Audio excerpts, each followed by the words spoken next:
Happy Wednesday! Wednesday ba ngayon? Yeah. So, I'm here sa train station sa may airport. Ginets. And I'm waiting for the train kasi dadating siya in 30 minutes. Tagal pa pala. So, yeah, I decided to go live. And you can ask me anything. Later nga, I'm going to have a session with my team. And we're going to talk about selling and sharing. So I might go live as well on my TikTok account. I don't know.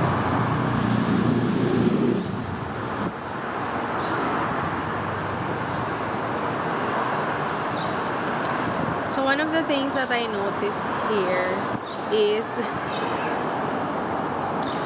I wanted to share pala kasi I have this card for the commute, for the public transportation, bus, trains, and may load siya. So it's preloaded. Now, for you to get a ticket from the airport to anywhere in Athens, it's a different ticket. So I thought, okay, I will put it in my card. So I did. And then, it didn't work. Then, the guy said, because you still have a couple of days on your previous purchase, that's why you cannot use it. Okay, my mistake. I didn't know that this is how it worked. And I paid 9 euros for it. It's not for throwing. Anyway, they still let me in because I paid for it. I just have to be... Kailangan ko lang sumabay paglabas ko sa exit sa ibang tao. But anyway, gawain nila yan dito. Some of them, hindi na sila bumibili ng ticket. As in, sumasabay na sila paglabas ng mga tao sa exit or even pagpasok. And recently, they have staff. They have staff sa ibang stations where where they randomly inspect people kung bumili ba o hindi. Hi Maria, how are you today? So today is, let's see what temperature it is. It's 32 degrees here. And I was talking to my husband yesterday. Sabi ko, sanay naman ako sa init. Of course, in English. Sanay naman ako sa init kasi nga mainit naman sa Philippines. But the heat here is different. It's very dry, so you really have to hydrate. Like even now, I have 2 bottles of yes, I can sit down. I have 2 bottles of drinks just to make sure I'm not dehydrated. And yeah, it's quite interesting now kasi tourist season. So sobrang daming tao. Kanina kapag pasok ko sa airport, kinilig ako kasi ang daming tao. Ang daming tao sa airport. But anyway, and I went to this coffee shop and I met a Filipina. Siyempre, una in-English ko siya kasi hindi naman siya mukhang Pinoy. Ayoko mag-assume. But anyway, it's very interesting. Sobrang rich ng history. Hello to everyone joining. Thank you.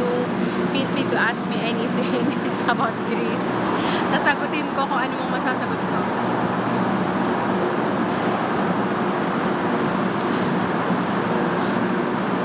So anyway, Greece is so rich sa history nila and culture. I don't know if we have this sa Philippines, pero they have a museum. They have a museum inside the airport and it's free. So para siyang siguro parang preview ng museums dito. I took some videos. Hindi na ako masyadong nag-tour. But yeah, it's very interesting. Kasi kinakwento sa akin ng husband ko, like when they were constructing like itong airport, yung train station, yung train system nila, they would stop the construction kasi may makikita silang mga artifacts. So parang eventually they just stopping kasi parang every kilometer may nakikita silang mga artifacts that they wanted to preserve. So parang pinili na lang daw they just chose the places that they would preserve. Like there's one station here, once you get off the train, before you exit, there is it's like a museum. Kasi may makikita ka talagang, ano bang tawag ko? Hukay I don't know the word.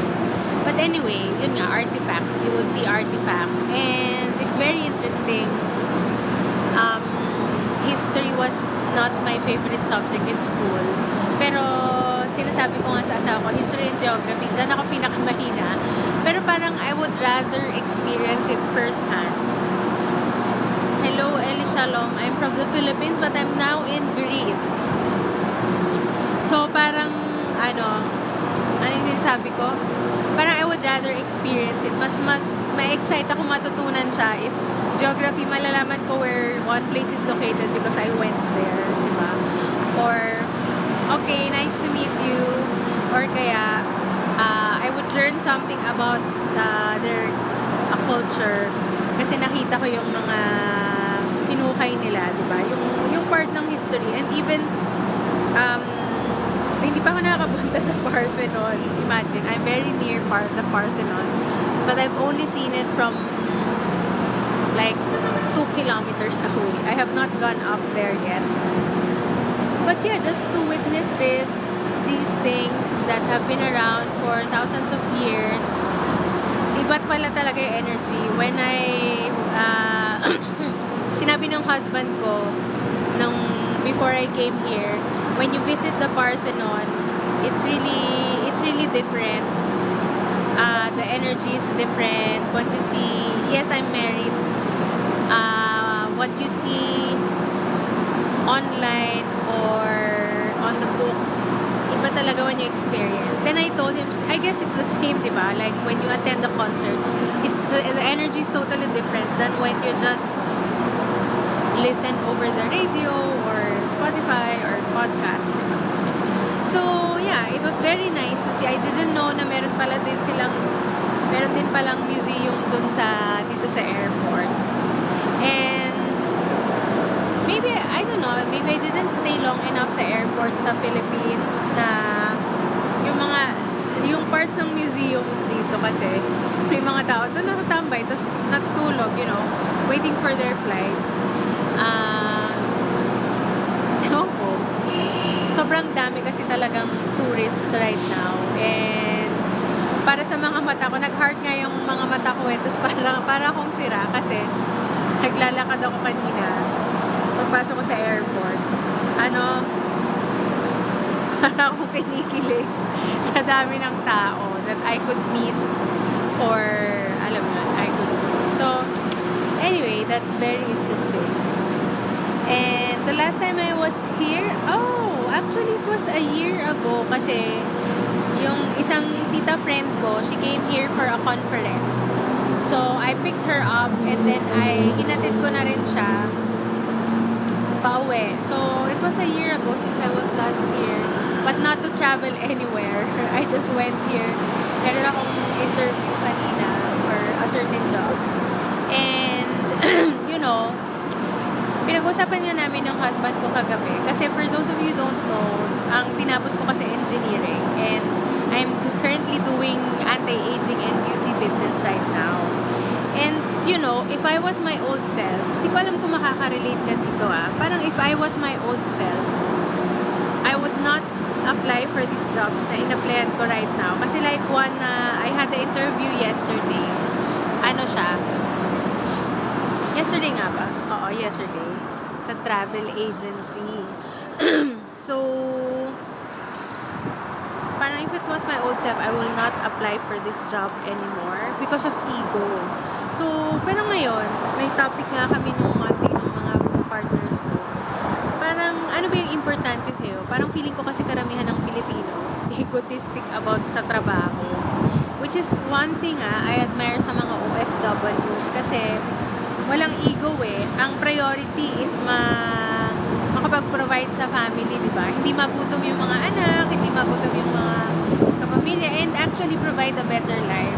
So, it got me thinking, pag sa business, ganyan din yung ibang tao. Sinasabi nila, ay, hindi ko kasi linya yan, or hindi ko kasi skill sets. Totoo naman. Pero, hindi ba? Totoo naman, after we graduated, kung nag-graduate ka, or inaaral mo naman yung kailangan mong gawin once you start working, di ba?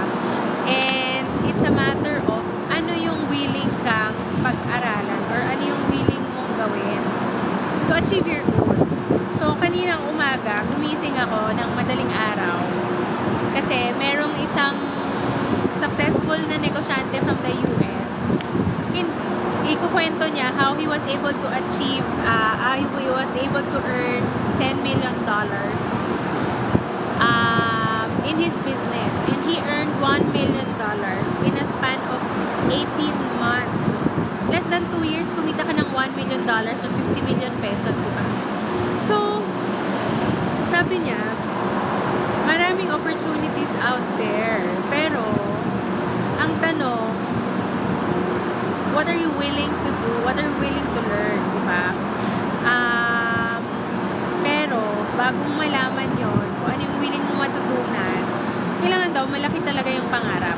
So, sabi niya, ang difference lang talaga ng mga successful people over not successful people is that they're willing to learn, they're willing to do something that other people are not willing to do or learn. Now, it's not only about parang kahit ano gagawin mo. You have to be smart about it kasi baka yung inaaral mong work or inaaral mong business, tali ka dyan forever. Wala namang problema kung yun yung gusto mo, di ba? I mean, if you don't mind working until you're 60, you can learn and do that. Pero for me lang, nakakapagod kaya magtrabaho. Di ba? Mas parang feeling mo, ako mas buhay yung pakiramdam ko when I'm with my family, when I'm, for example, ito na dumadaldal lang ako sa live mag-isa, wala kasing nagsasalita. I mean, this gives me more life than doing a job, being in a cubicle. I don't know about you, parang mas gugustuhin kong mahirapan in learning something new para eventually it will get me out of the situation where I'm in right now. And I think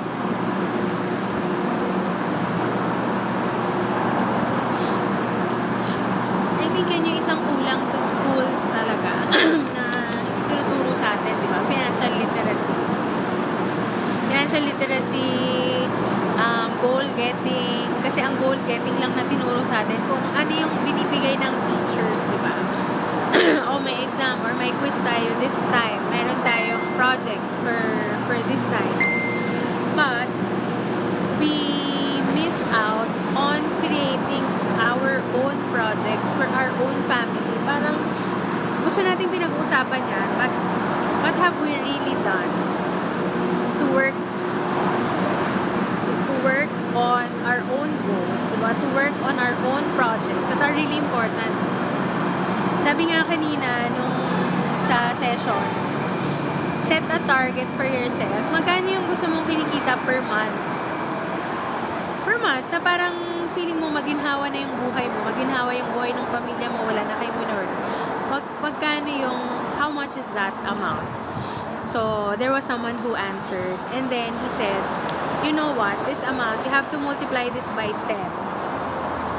Bakit? So, for example, ikaw, I don't know about you, ako kasi ambisyosa ako.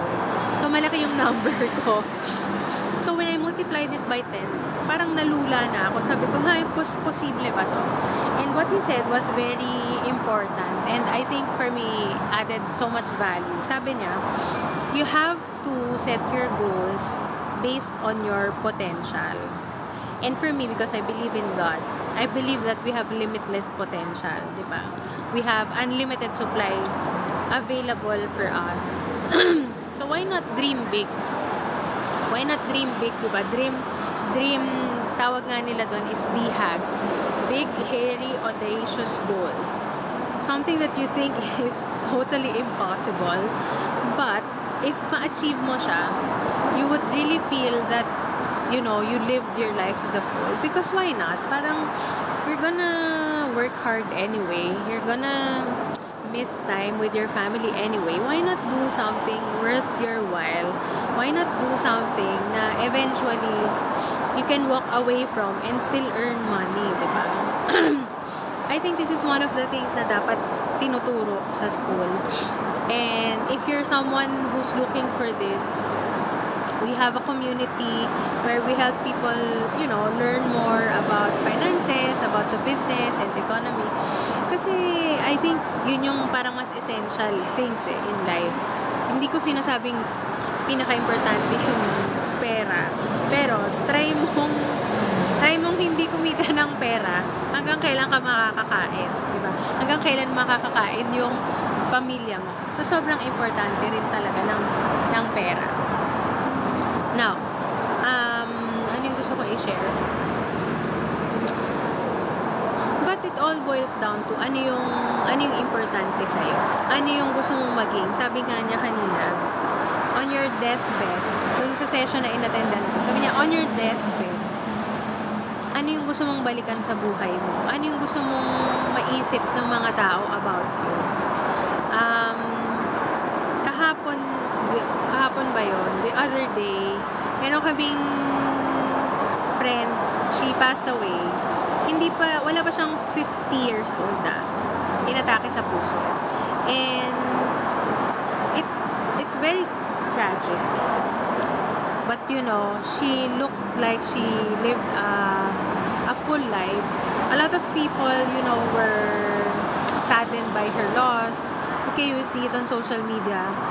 And it got me to thinking, sabi ko, am I doing what I want to do? So, sometimes, parang nahihirapan akong mag-decide. Dahil natatakot ako what next step I should do. But then, her death actually set me, alam mo yun, parang reset my perspective about things. Ano bang mas importante talaga? And I think, karamihan kasi ng mga Pilipino, concerned pa rin. Siguro not just Filipinos, lahat siguro sa buong mundo. Masyado tayong concerned sa iisipin ng ibang tao. Anong sasabihin ng ibang tao, diba? I guess yun yung naituro din sa atin. Pero, why not learn to value your opinion, diba? Value your opinion. Alamin mo kung ano ba talaga magpapasaya sa'yo. Sa umpisa, pwedeng kumopya, diba? But then, it's a journey. It's a journey. Even for me until now, I'm strengthening my vision. And that's why I hang around people who have arrived, dumating na sa dreams and goals nila and aspirations. Kasi kung sila nagawa nila, di ba, bakit hindi tayo? Bakit hindi pwede? Sino nagsabi na sila lang ang pwedeng makarating dun sa ganong situation, di ba? And I realized na ako lang ang pumipigil sa sarili ko. Dahil I have not done it before. So, natatakot ako na parang baka hindi ko talaga kayang gawin. Hindi naman tayo marunong maglakad, di ba? From the start. Hindi tayo marunong magbasa from the start. Hindi tayo marunong mag-TikTok from the start, di ba? We didn't know these things early on, but because we had the motivation, gusto natin mag-connect with people, or gusto mong gumaya sa ibang tao, paglalakad, alam mo yun, inaral natin. Kahit many times we fell down, many times na parang nasaktan tayo, we kept on going. So, one of the things nga na I do not wish on anyone, pero I guess pinagpapasalamat ko, I'm thankful that it happened to me kasi I play football. And then 2018, I would say yun yung parang pinaka fit ko na self. And then, there was this one guy, kasi nasa ano yun eh, amateur league lang naman. Tapos, dahil nananalo yung team namin, ewan ko, siguro ego niya, adrenaline, all these things. As in, tinarget talaga niya yung paa ko. And then, naputol yung ACL ko. And, that time, sobrang saya ko kasi sobrang fit ko, ganyan. And, so parang suddenly, naputol yung gusto kong mangyari, yung gusto kong gawin, di ba? And it was very trying. Parang 2 weeks yata ako umiiyak every night. But it proved to be one of the best things I would say na nangyari sa akin. Kasi ano bang tawag doon? It honed my character really well. Na parang ano bang term doon? Sa lahat ng challenges. As in, yung inoperahan kasi ako sa tukod. So, the operation, hindi yun yung pinakamalala. Ang pinakalala was the recovery. Kasi, yung undergoing therapy, especially the first few weeks and few months, parang feeling mo walang nangyayari. Na parang, gawa ka ng gawa, pero parang walang umuusad. And then, all of a sudden, ano na lang, biglang it all came back naturally. So, for me, sinasabi kong blessing siya kasi I take that experience. Pagka meron akong nararanasan sa buhay ko, let's say with my business, parang feeling ko I'm working so hard but I'm not able to reach my goals, ganyan. I go back to that experience na feeling walang nangyayari. You have to trust na, but you also have to be smart about it. You have to trust na yung ginagawa mo, yung tinatrabaho mo. You're planting seeds, you're building, anong tawag doon? Pinapalalim mo yung roots that you have. Kasi, meron kang malaking pangarap. So, that's what I look back to. Kasi, after ko maka-recover, sabi nga sa akin ng doktor ko, ang bilis ng recovery mo, mas mabilis than most people. And I was very happy. And even after that, naglaro ulit ako. I felt I was stronger and I was smarter. So, even though I had to stop for 9 months para na hindi nakakalaro, it was pure torture for me. Now that I look back, sometimes we need that pause to, alam mo yun, realign our perspective. Meron nga ako nabasa kagabi. Hindi pala nabasa. Sinabi pala niya kanina, sabi niya, you're not living a terrible life or you're not a terrible person. Kailangan lang daw, lakihan mo pa yung pangarap mo. Or you have to find kung saan mo magagamit yung skill sets mo or yung strengths mo. So, most often than not kasi, di ba, we stay in a job where we don't really maximize our skill sets just because we need the money. I guess at some point, it's necessary to do this, which is what I mentioned nga kanina, di ba? We should not be egotistic about it, but we have to be smart about it. Until when will you, let's say, endure this kind of a job just to be able to pursue your passions eventually? So, ayun. That's the journey I'm in right now. It's quite challenging kasi but you know, I'm very blessed. Yun pala yung isa pa niyang sinabi kanina. You have to really stay focused on the good things. And one of the things talaga na na-pick up ko, you have to learn how to stop complaining. Kasi complaining actually hinders your brain from being creative. And na-realize ko yun, na ina-explain niya kanina. Ang explanation niya is, for example, you're driving and then you see a pothole and you just focus on the pothole. What will happen? You will go through the pothole. What you should do instead is go around, look at the path around the pothole so that you can go around the pothole. And you know, it's so true. I realized this because I play nga football. That's why my analogies are football. There was a point in my career, let's say like this as an athlete, na I couldn't score goals. You know, I could go through players, I could create a chance, but I couldn't score goals. Then one player told me, you have to look at the space where you want to place it. And since then, I've been focusing on that. Parang feeling ko for the longest time, I've been focusing, maybe for some people it makes sense, diba? Parang I've been focusing lang on the goalkeeper and the goalposts. Kaya doon parating pumupunta yung shots ko. And then when I started looking at the space, like for example, I had a match last week and I'm really proud of the goals that I made. Kasi it was perfectly placed and because I was focusing on the space where I wanted to be. So I guess it's the same with life, diba? The more we complain, the more these things will come to our lives. Kasi yun lang yung nakikita natin eh. But the more we think about the things that we want, we look, even though hindi pa natin alam yung path going to our goals, to be able to reach our goals, if we're in that journey to find the path, we will find the path. Lalo na if hindi mo siya titigilan, di ba? Like, let me go back na very simple sa paglalakad, di ba? Natutunan naman natin maglakad because we did not stop until we learned how to do it. So, I guess it's the same thing with everything. Unless tumigil ka, paano ba sabihin? Maabot mo whatever you set out to do, or you will learn whatever you set out to learn, as long as you don't stop. And, you know, we also have to qualify that, na hindi ka titigil, pero kailangan ini-evaluate mo rin. Kasi baka you're doing the same things over and over, wala ka namang ini-improve, wala talagang mangyayari, diba? So, do it, assess yourself, apply the improvement, do it, assess yourself. But just keep doing it, diba? Just keep doing it, just keep improving.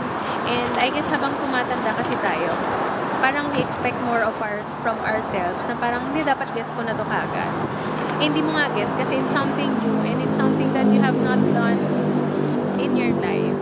So, give yourself time, diba? Be patient with yourself, be kind with yourself, na napag-aralan mo siya.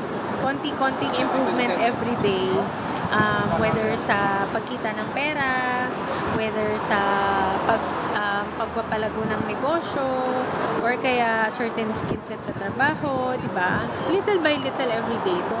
Let's not grow impatient. Yan yung isang pinag-aaralan ko ngayon. Kasi I have this tendency to, gusto ko ako yung in control of things. I don't know if you can relate.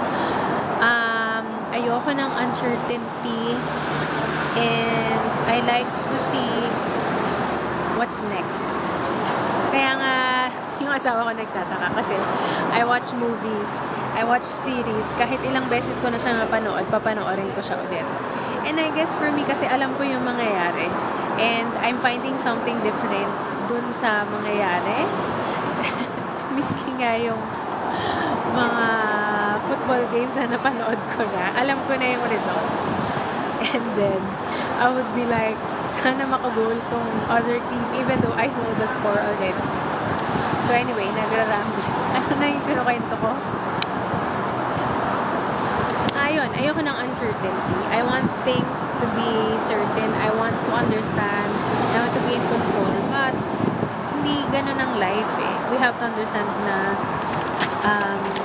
first of all, we have to trust that God has a plan.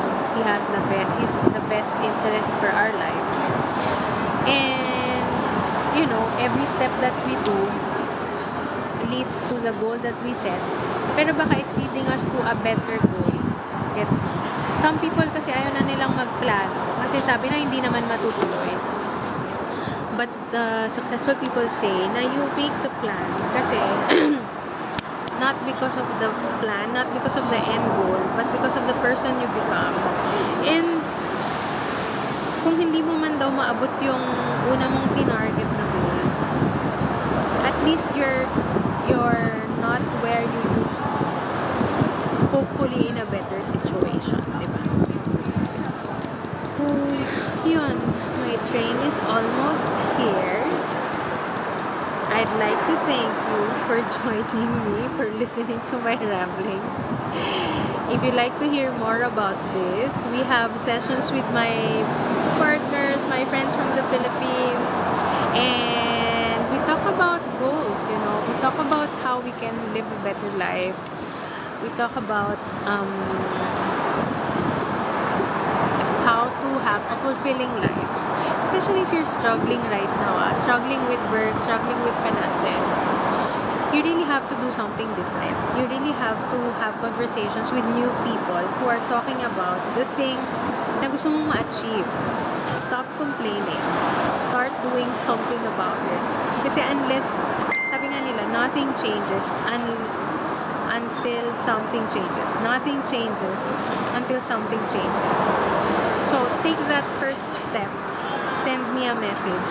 If you want to be part of these conversations of growth, of progress, of enough of self-sabotage, enough of self-limiting beliefs, diba? Of self-doubt. Kasi we were made to be victorious in Christ.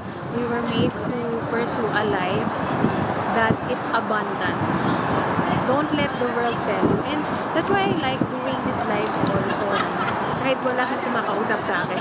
Kasi I'm able to talk to myself and I'm able to pump myself up.